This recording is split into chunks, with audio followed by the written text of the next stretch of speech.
So now to kind of tease next month's album that we're going to do. This what one, do we got? It's this one. Wait. Supertramp. Haven't we done a song over Crime of the this? Century. I recognize this cover. Yeah, we've done a song from this as one of our Prog Song Sunday episodes. We did School, which I think is the very first song on it. Are there only eight songs? There's 8 songs, yeah. 4 on each side. Excited. Supertramp is a fun band because they're one of those ones that are prog adjacent. Like a lot of people who like prog like them, but they're not really technically maybe a prog band. Kind of like Queen and some of their early albums too. I feel like before when we had done School, like I had never heard of them. Yeah. So Season. I'm excited. Supertramp. Supertramp. Crime of the Century. All That's right. next.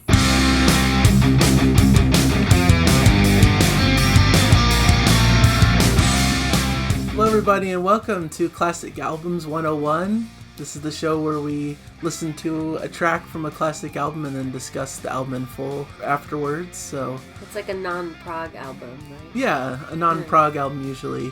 Or prog adjacent perhaps, like today's selection.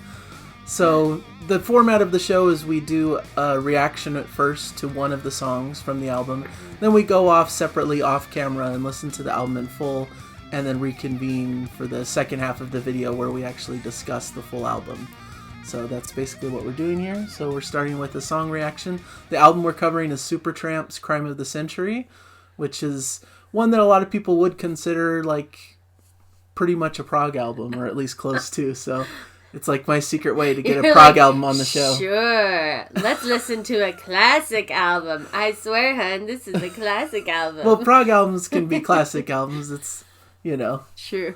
There's a lot of classic prog albums. But yeah, I just thought this would be a good one for the classic albums treatment. So. Cool. All right. I'm excited. I liked the one, because we've done one song from this in our reactions. I can't remember the name. That's what we ended up calling it. Yeah, and Prog Song Sunday. Prog Song Sunday / Jana Reacts. Yeah, we did a reaction to School. So that was one we really liked. And that's partly what sparked, thinking this would be good for listening to the whole album. Yeah. So the track I chose for today is Rudy, a track on the second half of the album. Okay. So I think this is a pretty good one, and I'm pretty confident you haven't heard it before. So okay. I think this is a good one. Rudy. One the prog heads will like, I hope. Did they base the movie off of this track? I'm not so sure. Is it about football? We'll find out. That'll be the fun of it. All right.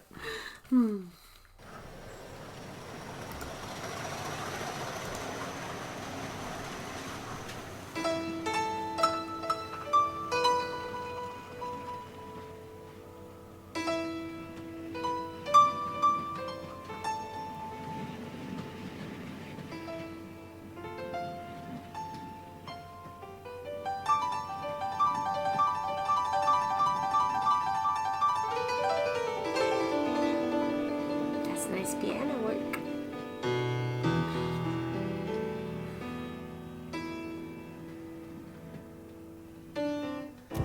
Rudy's on a train to nowhere, halfway down the line.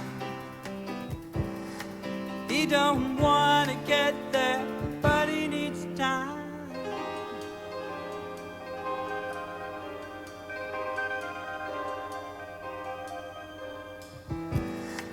He ain't sophisticated, or well educated.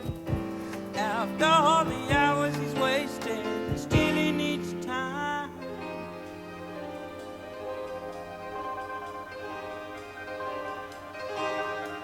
He needs time. He needs a time for living. He needs time for someone just to see him. He ain't had no loving for no reason or rhyme, and the whole world's above him. Well, it's not as though he's fat. No, there's more to it than that. See,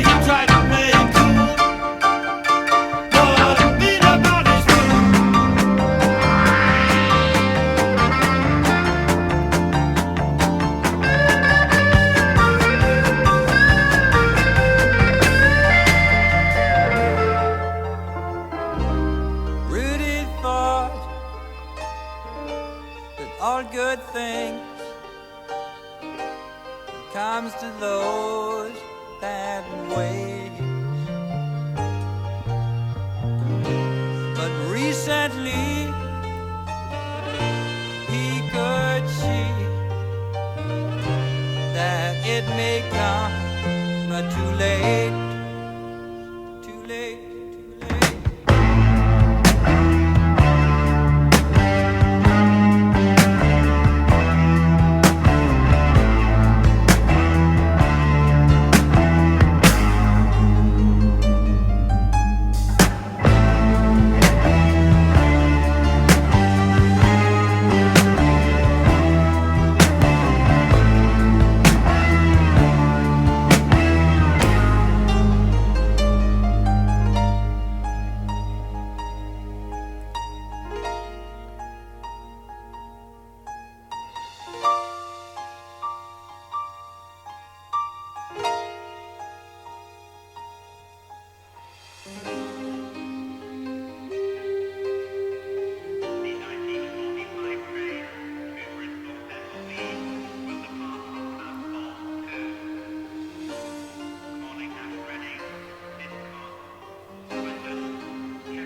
numb of all the pain.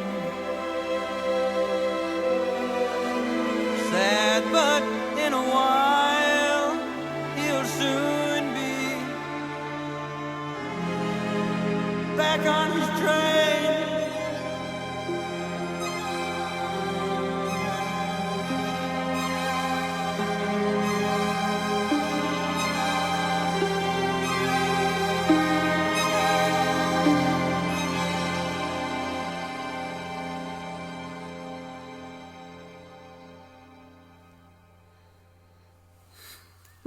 There you go. That was fun.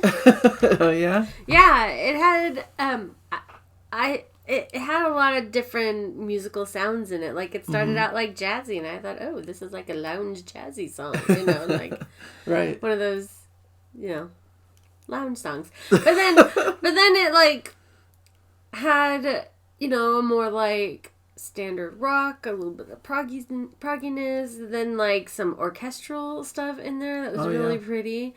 Really cool piano work. It had, I remember this about the other song School, that it had sounds from like the street. Yeah, you know? that's true. So not just at the last part, but there were other parts that it had it too. Yeah, towards the beginning. Yeah. And then I really liked the call and response like part of the vocals where it was like la la la la, you know, sounded just like that. Just like it. Yeah. You know how, like, I thought that was really, really cool. So it was really showed, like, I'm assuming it's two different people doing it, unless it's one dude who's just I believe they have two main vocalists. Yeah. So I thought they played off of each other really well. So yeah. I really think it's a just cool, creative piece of music. Yeah. Like this little, like, almost mini opera or mini story, you know, like this short story set to all these different cool, different kinds of music and really expressive. And like you said, it plays with different sounds and different genres. There's some more classic rock type stuff. There's some more jazzier, like almost funky kind of moments. And then there's like that orchestral stuff. And it just, I think Supertramp is a really cool band that is able to blend a lot of different styles. And that's why they like really are on the outskirts of prog, you know, like they dabble in progressive feel with the more expanded pieces and being a bit more creative and artistic with their music, but they keep it grounded with pretty accessible melodies that you can really grab a hold of, and they're really catchy and really cool. So it's gonna be cool. I am excited to listen to the rest of the album. I think it'll be really neat. Yeah. I didn't know what quite to pick for this reaction, but I thought this was kind of a cool one that would be fun. A good one. But there's some other cool songs on it that are more straightforward rockers that you might expect, or more popular songs. But we'll see. I'm excited. We'll transition and then we'll get the full thoughts. All right, ready? Transition. Special effect. All right, and we're back. We just did the listen through of the song Rudy from Supertramp. Been a few weeks since we recorded that, just refreshing you. But now we're back. We've both listened to the albums separately in our own ways, the full album, and now is where we discuss it together and what we thought about the full album. In our own ways. I like the way in our own ways. We have different ways. Like, you take out the vinyl and, like, listen to it. Yeah, you give that's it part a of the spin. process. Isn't that what they call it? Give it a spin? I gave the album a spin. And I listen to it in the car, so. Yeah. Because I have a long drive, so. Yeah, part of this process, why I wanted to do classic albums in the first place, was to pick up some vinyl of some classic stuff that I didn't have on a vinyl before. So it's part of the fun for me, is getting to experience a lot of these classics on vinyl that I've heard before, mostly in other ways, but this is just a new way to experience it. Right. But yeah, today we have Supertramp and their album Crime of the Century. This is a band from London, England. So another one from over there. They formed in 1969, disbanded in 1988, apparently. Reunited, though, 1996 to 2002, reformed in 2010, 2011 for a European tour. So that's quite the roller coaster of, like... of history of stuff that they've done. But yeah, they basically kind of started as more of a proggier band, and I think over time introduced more pop elements and almost transitioned into a more poppier band over time. So some of these earlier albums have a bit of that prog influence still baked into them. Their big commercial success album actually came in, I believe, 1979 with Breakfast in America, which has a lot of notable hits. Okay. Do I know any of those hits? Not that we're not covering that today, but yeah. That's probably for a future episode. I actually thought to do that one first, but a lot of people really wanted this one, so I kind of moved this up in the list. But yeah, you might know. I don't know if you'd know from the titles, but I think hearing some of those tracks you'd probably know, like The Logical Song and Take the Long Way Home, I think it's called. Take the Long Way Home. There's a couple pretty major hits. I probably have to hear them. Yeah, that's what I figure. So we'll probably get to Breakfast in America, as long as you like Supertramp and what they do. We'll see your thoughts. Spoiler alert, I liked it. Okay, good. That's a good sign. I don't have too much information on their background beyond that, I think. Okay. So I think we should just jump into like some of our favorite tracks from it. Maybe I didn't mention the year. I believe this came out in 1974. It was one of the top selling albums for that year. So this was kind of one of their breakthrough albums, I think, at the time. Okay. I believe it's their third album, if I'm remembering correctly. Is this considered a proggy record? Yeah.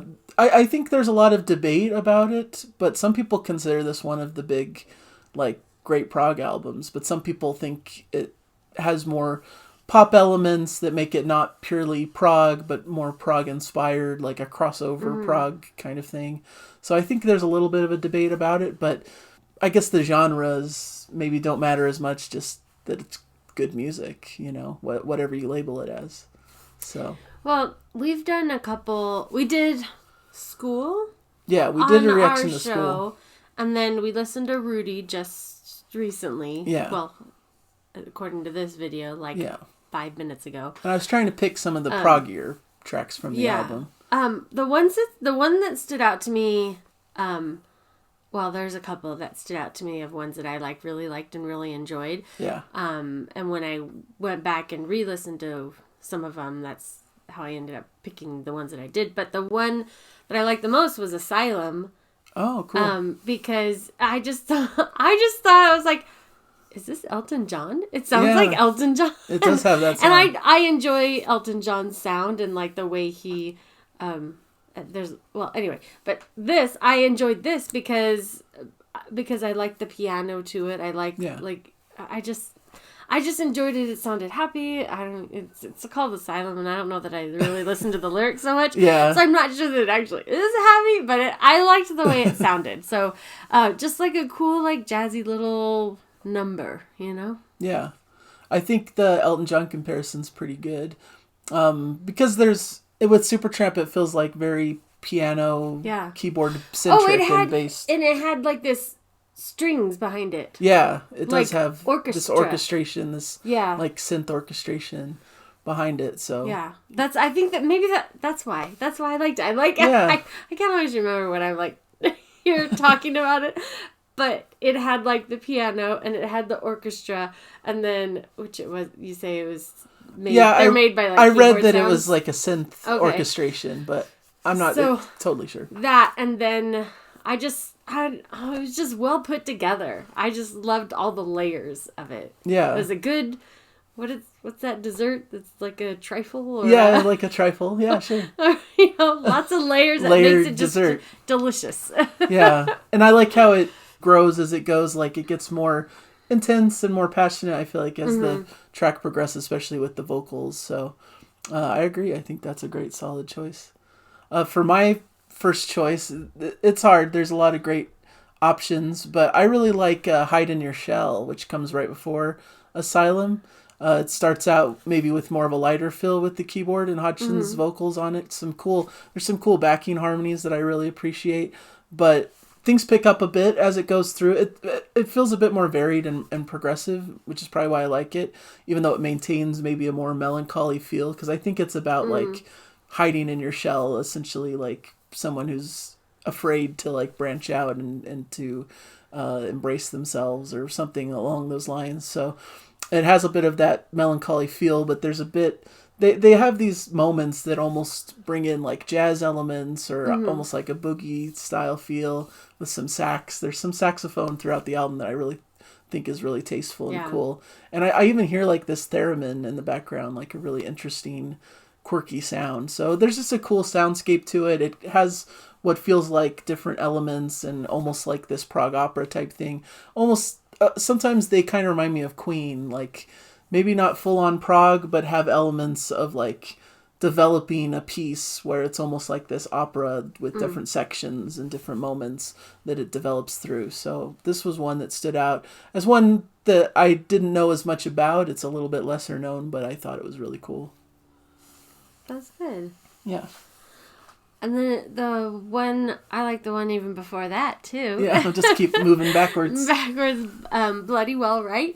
I like that one because it sounded like just a good, solid, rock song. And, I could put it on, my vacation road trip rock playlist. Road trip rock, yeah.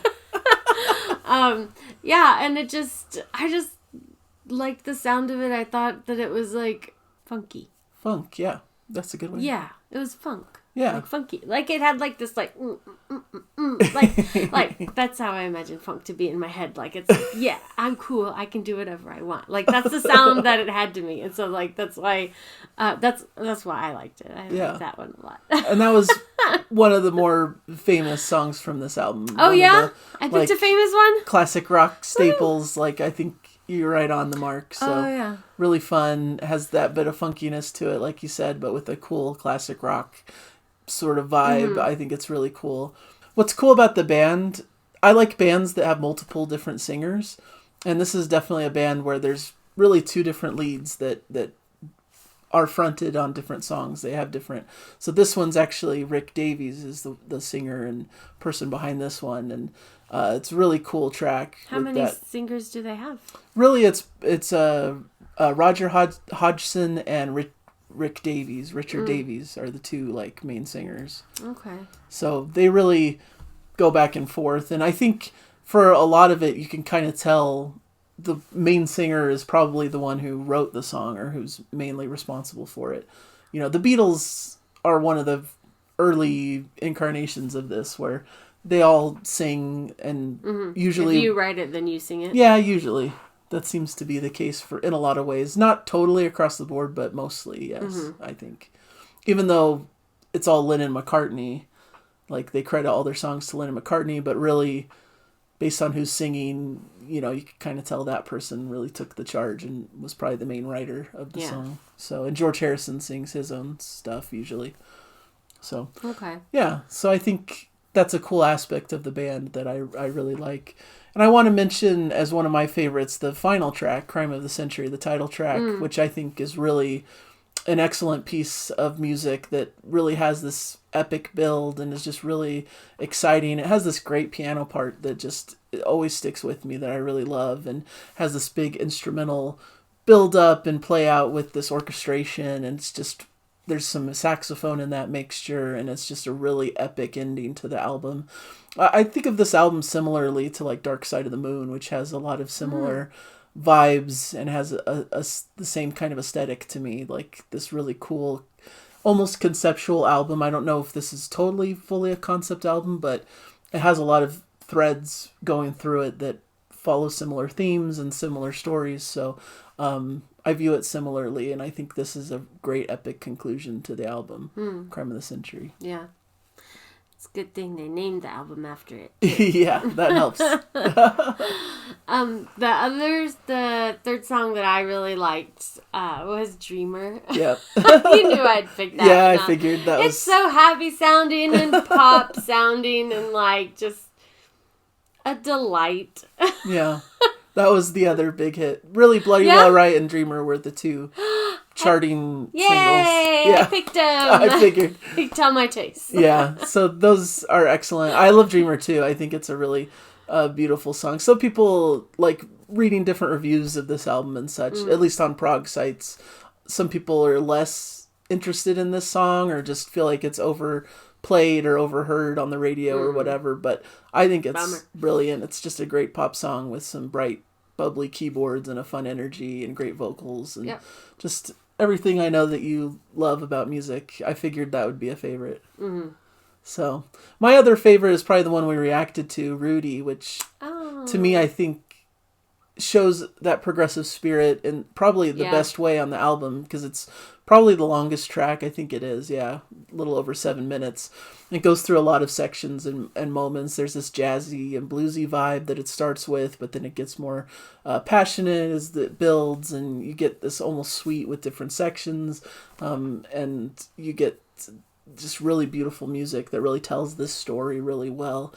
And at the end, it almost has this kind of old school film score kind of feel to it. So it's just this really cool track that really inhabits a very specific vibe of this like jazzier, older school kind of time period and this kind of sad story. And it's just really well done and well played. And it's just one of my favorite pieces from the band. So I really thought that was cool. Nice. Yeah, those are some of our favorites. I really love the opener, School, as well. I didn't mention it because we talked a lot about it in our reaction, but I think that's a great start to the album too. And then the other track we didn't talk about is If Everyone Was Listening, which is also really great. Great little song, mostly focused on piano and vocals with some orchestration as well. So it's a really nice song.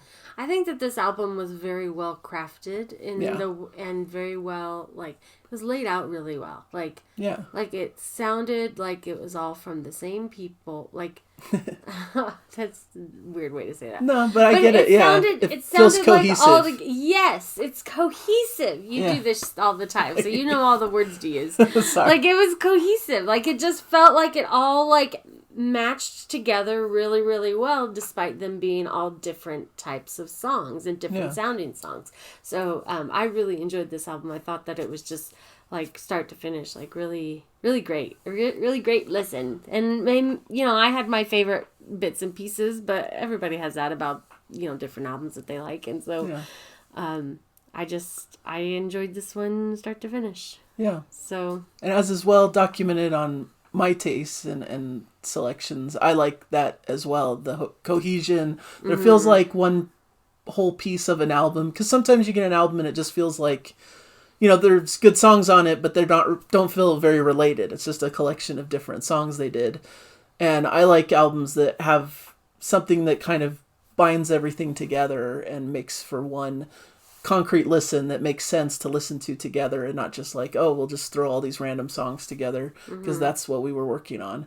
So I like that feel. It doesn't necessarily have to be a concept album to do that, but just have that feel that all the songs work well together, that they have a similar vibe, a similar kind of feel to them that makes them work as a complete whole. So more than just the sum of the parts or whatever that saying is. I always get it wrong.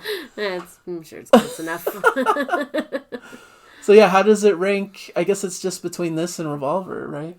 At this point, when we do our little album rankings. That's right. Do you have a thought of how this stacks up to Revolver? This is probably second. Okay. Probably. Like, I've enjoyed Revolver a lot. Yeah.